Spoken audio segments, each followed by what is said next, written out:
Saludos amigos, gracias por la amabilidad de la compañía. Soy Cristino del Castillo y este es su programa A Quemarropa. La situación que está viviendo actualmente Ecuador debería ser motivo de reflexiones muy rigurosas, de estudios minuciosos, para determinar cómo es que una sociedad puede pasar en tan corto tiempo de ser un ejemplo en materia de seguridad a ser prácticamente un Estado fallido, con instituciones que se tambalean, permeadas por el narcotráfico, la delincuencia, unos grupos pandilleros, organizaciones criminales que imponen sus reglas de juego y permean prácticamente toda la sociedad, partidos políticos, instituciones gubernamentales, con unos niveles de delincuencia altísimos. En lo que va de año en Ecuador se han producido más de 3.000 homicidios. El año pasado esa cifra superó los 4.000, algo realmente espantoso. Hace apenas una década y media, Ecuador era un ejemplo de país seguro. Claro, la política viene evolucionando o involucionando en ese país desde hace bastante tiempo. Recuerden ustedes, desde Alberto Dajic, vicepresidente de Sixto Durán Ballén, que estuvo un tiempo encargado prácticamente del país, presidiendo el gobierno, por una situación muy particular del presidente de entonces, que fue enjuiciado por el Congreso y que terminó saliendo del país en un avión privado para evitar la justicia. Desde Alberto Dajic para acá, varios presidentes fueron destituidos, incluyendo uno que lo juzgaron, lo apartaron del puesto por incapacidad mental. Un caso sumamente raro, el de Abdalá Bucaram, que siendo una persona más o menos de cierta formación, que había ya tenido experiencia pública, llegó a la presidencia y como que se alocó y se dedicó a cantar. Bueno, pues Ecuador ha pasado por una situación de mucha inestabilidad política.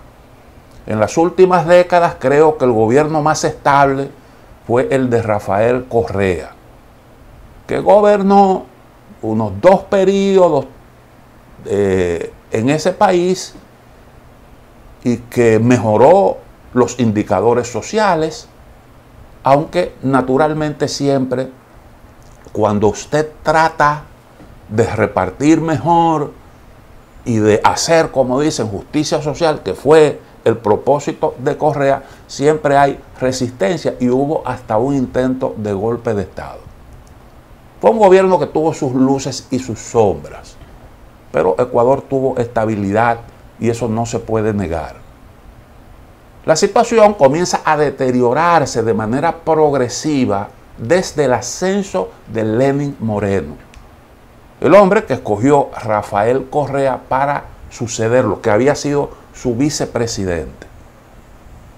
Y entonces Lenín Moreno pasó a perseguir judicialmente a Rafael Correa y al correísmo. Incluso se apoderó del partido político, le puso trabas al correísmo, salió del poder con uno de los niveles de aceptación más bajos con que haya salido un presidente en las últimas décadas en ese país. Hoy en día realmente no se sabe ni siquiera dónde está el señor Lenín Moreno. Creo que salió del país porque ha sido señalado por actos de corrupción. Y luego entonces le sucedió el actual presidente Guillermo Lasso, que le tocó manejar una situación muy difícil, muy incómoda, y las cosas han ido evolucionando, han ido de mal en peor. Y Ecuador hoy está pasando por una situación sumamente grave. Varias veces en distintas ciudades el presidente Lasso ha tenido que decretar estado de emergencia para controlar, como un mecanismo para controlar la delincuencia organizada. En ese país hay un montón de organizaciones criminales. Están los denominados choneros, que eso no es cualquier cosa. Eso no es lo que vemos en algunos países donde hay unos grupitos que trafican con droga, que manejan algunas armas. Estamos hablando de un grupo criminal que, según las investigaciones, tiene en su nómina más de 20.000 personas, que maneja armas de grueso calibre, que tiene empresas, que tiene sus propios laboratorios de droga en el país. Ecuador es uno de los países donde se produce la mayor incautación de droga después de Colombia, lo que da una idea de la cantidad de estupefacientes que se mueven en esos espacios. Y esos grupos tienen bandas de sicarios, controlan bandas, subgrupos que se especializan en seguridad, en control de ruta, de sicariato, y que además de eso tienen vínculos con los carteles de droga de México. Esos choneros tienen asociación con el cartel de Sinaloa de México. Y hay otro grupo que son los Lobos. Estos son los dos grupos delincuenciales más peligrosos de Ecuador. Los Lobos, que tienen una nómina de más de 8.000 personas. De más de 8.000 personas. Estos tienen contacto con el cartel de Jalisco. Y los problemas que se dan en México entonces se trasladan al Ecuador. La misma lucha por el control de las rutas, por el control del tráfico, eso y por la mayor parte del pastel, esa misma lucha que vemos en México se ha trasladado también al Ecuador. Y el alto índice de delincuencia tiene mucho que ver precisamente con esos conflictos entre bandas delincuenciales. Tienen contacto no solo con los grupos delincuenciales mexicanos, sino también contactos en Europa, con la mafia de los Balcanes, particularmente con la mafia albanesa, que está considerada como uno de los grupos más peligrosos de toda Europa. El negocio de las drogas en Europa es el doble de rentable de lo que es el negocio en Estados Unidos, porque hay mayores riesgos. Cuando usted entonces corona, como dicen los narcotraficantes, cuando tiene éxito, coloca la droga en ese mercado, los beneficios son cuantiosos. Y estamos hablando de grupos que manejan un volumen de recursos importantes. Y eso permite comprar fiscales, comprar jueces, comprar policía, comprar también partidos políticos, sobornar a dirigentes políticos importantes. Y entonces ese país está en manos de esos grupos delincuenciales. El asunto es tan serio que las contradicciones entre bandas en un momento determinado provocó simultáneamente motines en las principales cárceles del Ecuador. Pero estamos hablando de verdaderos enfrentamientos, incluyendo el uso de armas de fuego. Y en esos enfrentamientos murieron, en uno de esos enfrentamientos murieron más de 300 personas. Las disputas llegaron a las cárceles. Y así es como está este país, que yo conocí, estuve un mes en Quito, la capital, y realmente me maravillé porque era un país en donde usted podía circular tranquilamente sin riesgo ninguno. Estuve participando en un curso, producción de informativos para la televisión en CIESPAL, que fue para mí una experiencia extraordinaria. Y bueno, me maravillé, me gustó realmente Quito, la amabilidad de la gente. Conversar con un niño en Quito parecía realmente algo extraordinario porque uno veía cierta formación en los niños, capacidad para expresarse correctamente, conversar con un adulto. Y sin embargo, fíjense cómo es que actualmente está la situación en este país. Asesinaron por primera vez en la historia ecuatoriana a un candidato presidencial, el señor Fernando Villavicencio. ¿Quién era Fernando Villavicencio? Bueno, él comenzó como dirigente sindical en el sector petrolero. Luego se hizo periodista. Como periodista cultivó el periodismo de investigación. Y entonces después incursionó en la política. Fue candidato a legislador. Ganó, ejerció como legislador hasta que recientemente el presidente Guillermo Lasso decidió disolver el órgano legislativo. En el marco de esa situación rara que se estaba produciendo en el Ecuador, un cuestionamiento de la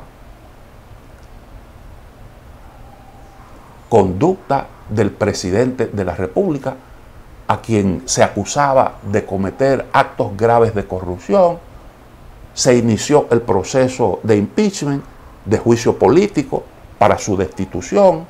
Bueno, pues el señor Guillermo Lasso decidió disolver el Parlamento, convocó nuevas elecciones, se mantuvo al margen, no es candidato, y por eso entonces el país está en campaña electoral, algo que no estaba en la agenda. El ambiente se ha enrarecido porque se han producido atentados contra varios candidatos a alcaldes, al parlamento, a concejales. Asesinaron al alcalde de la tercera ciudad en importancia de Ecuador, y eso da una idea del contexto en el que se produce el asesinato de Villavicencio. Por ese hecho arrestaron a unos 6 colombianos. Uno no se puede sorprender de que colombianos participaran de actividades delictivas dentro del Ecuador, porque todo el mundo sabe que hay guerrilleros colombianos, gente que estuvo ligada al narcotráfico, militares, gente de la autodefensa, individuos que tienen experiencia en el manejo de armas y que de alguna forma se acostumbraron a matar en el marco de esa guerra que ha vivido Colombia por más de 50 años. Entonces aparecen individuos por ahí vinculados a hechos delictivos en distintas partes del mundo. Hay algunos militares o exmilitares que están al servicio de empresas de seguridad y los contratan para dar protección. En el caso de Haití, se dice que los colombianos que participaron en el asesinato de Moïse, que hicieron acto de presencia esa madrugada, era gente que había sido contratada para labores de seguridad y que no estaban al corriente de lo que iba a ocurrir ese día.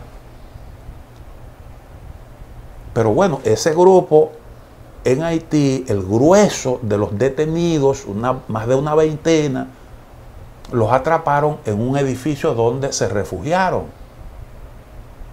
Y hubo 3 que fueron asesinados en un enfrentamiento con la policía. Y esos 3 eran supuestamente los cabecillas y los que sabían, los que conocían el plan en sus detalles. Y los que tenían el contacto con aquellos que ordenaron el crimen. Son de las cosas que se han dicho. Bueno, pues en el caso de Ecuador dicen que el individuo que ejercía como jefe del grupo de sicarios que atentó contra la vida de Villavicencio fue el que cayó, el que murió en un enfrentamiento con la policía.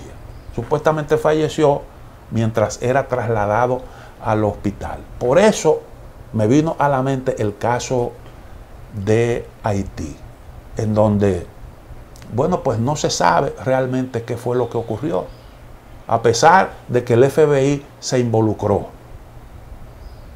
No nos han dicho qué fue lo que ocurrió ahí, cómo fue, quién fue que ordenó el asesinato de un presidente, que lo ejecutaron en la habitación de su propia casa, en una operación en donde la Guardia Presidencial no tiró un solo tiro. Y lo que se nos dice es que hay un montón de sospechosos. Pareciera como que en Haití todo el país participó en el asesinato de Moïse.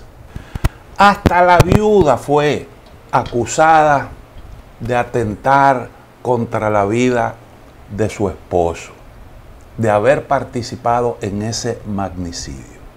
Y mucha gente se pregunta, bueno, pero ¿por qué asesinar a un presidente que ya está finalizando su mandato? Porque esa era la situación en que se encontraba Moïse.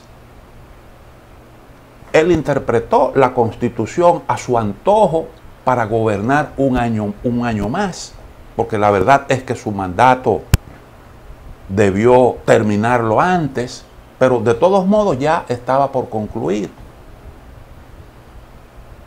Lo que pasó con Moïse, eso creo yo, fue que él rompió una regla de oro que impera en la sociedad haitiana desde hace mucho tiempo y que es la que regula cómo es que se reparten las áreas de influencia.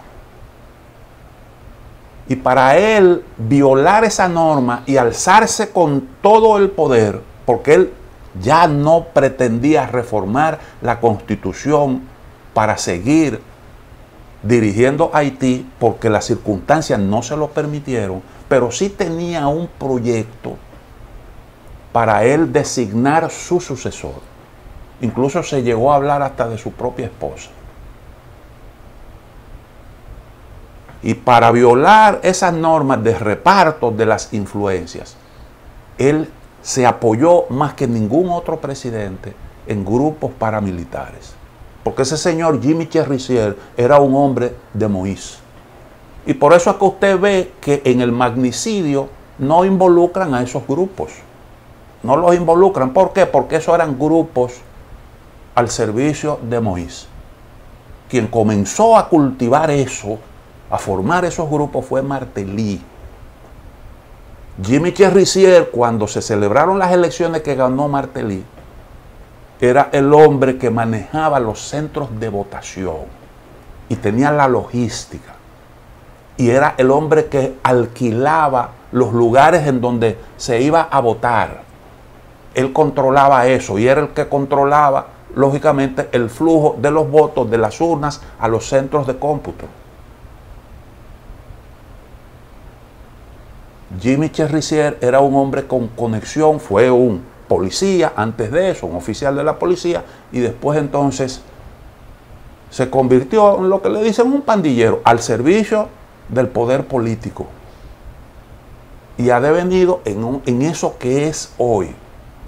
En Haití, eso de que hayan grupos paramilitares con contacto con el poder, eso desde que Haití es Haití ha existido, desde de Salid, que creo que fue el primero que que incurrió en esa práctica. Duvalier tenía los Tontón Macuts, Aristide tenía su ejército caníbal, y si usted lo analiza, todos en Haití se han servido de esos grupos, uno más que otro. Bueno, pues, el señor Moïse tenía esos planes. Y bueno, pues, sencillamente lo quitaron del medio. No sabemos qué fue lo que ocurrió. En el caso de Ecuador, yo tengo la convicción de que probablemente, y esto es ya una especulación mía, pónganlo ahí, anótenlo como una especulación de Cristino del Castillo, porque lo que parece lógico es que a Villavicencio lo mató el narcotráfico, porque él mismo desafió, lo vimos ahí, unos días antes del asesinato, lo vimos en otra actividad política desafiando a los grupos. Vengan, fulano de tal, grupo de mafiosos, asesínenme, sicario. Yo estoy aquí, no tengo miedo. Y entonces, bueno, como él había ya denunciado, incluso por su nombre, a quien estaba organizando un atentado en su contra, pues lo lógico es que usted apunte hacia ahí a la hora de hacer una investigación. Pero eso a veces no funciona, a veces esa lógica no funciona. Porque cuando usted ataca a mucha gente al mismo tiempo, hay quienes aprovechan una determinada circunstancia para pasar de incógnito. Y yo tengo el convencimiento de que a este señor pudieron haberlo asesinado para producir probablemente una suspensión de las elecciones. Porque Villavicencio tenía, según la última encuesta que yo pude consultar, 7.5% de los votos. 7.5%, estaba como en un quinto lugar de 8 candidatos. En primer lugar, Luisa González, del correísmo, con cerca de un 30, entre 30 y 39%, dependiendo de las encuestas, de la firma encuestadora. Eso era lo que le asignaban como nivel de respaldo. Y después entonces estaba Yacu Pérez, este dirigente indígena, conocido por sus posiciones a favor de la preservación del medio ambiente, un hombre que estuvo cerca del correísmo y después se separó, pero de la izquierda al fin y al cabo. La izquierda ha demostrado que tiene cierta mayoría en el Ecuador, y lo que se esperaba era precisamente un triunfo del correísmo. La muerte de este señor no se concibió para beneficiar al correísmo, porque hay gente que yo lo escucho ahora haciendo conjeturas de que Correa, porque tenía, ese señor llegó a acusar a Correa y que tenían unas contradicciones y por tanto habría que investigarlo. Yo no creo eso, porque políticamente eso no beneficia al correísmo. Eso no beneficia al correísmo. Eso, si tú liquidas a uno de la derecha, tú vas a provocar una unificación de los grupos de derecha, y esos grupos de derecha se van a hacer más fuertes frente al correísmo. Además de eso, el discurso, eso que precisamente estamos viendo, iba a apuntar a responsabilizar a eso que Villavicencio enfrentó, y entre esos que enfrentó Villavicencio estaba el correísmo.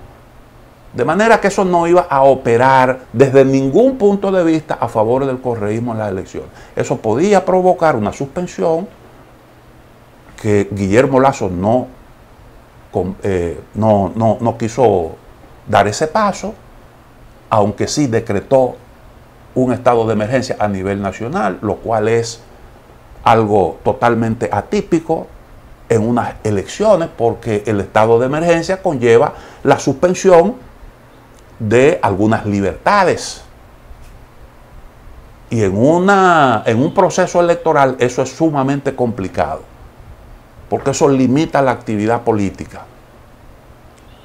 Entonces, a mí me parece que lo que se procuraba era enrarecer el ambiente político y provocar una recomposición de la fuerza, desatar procesos susceptibles de ocasionar una recomposición política en el Ecuador. Eso tiene más sentido, porque este hombre no era realmente el favorito para ganar las elecciones. Y esas acusaciones que hacía contra un hombre que estaba preso, no creo que significara un asunto tan sensible para esos grupos. Porque, en definitiva, lo que se estaba denunciando era conexiones. Eso no estoy diciendo que no tuviera importancia. Conexiones políticas de los mafiosos con esas cosas que en la sociedad ecuatoriana todo el mundo sabe. Pero si yo hubiese sido uno de esos líderes mafiosos, no me hubiera preocupado por eso. Me hubiera preocupado por otra cosa. Entonces hay una situación ahí que me parece a mí que hay que ver detenidamente. Que hay que ver detenidamente. Y probablemente hayan grupos en la sociedad ecuatoriana preocupada por otras cosas. Y a lo mejor ese atentado vino de otros sectores distintos a los que se están señalando. Pero esa es una conjetura nuestra. No tenemos ningún otro apoyo que no sea la simple lógica, lo que parece indicar o lo que pudiera indicar el sentido común. Permítanme hacer una pequeña pausa, en breve retorno.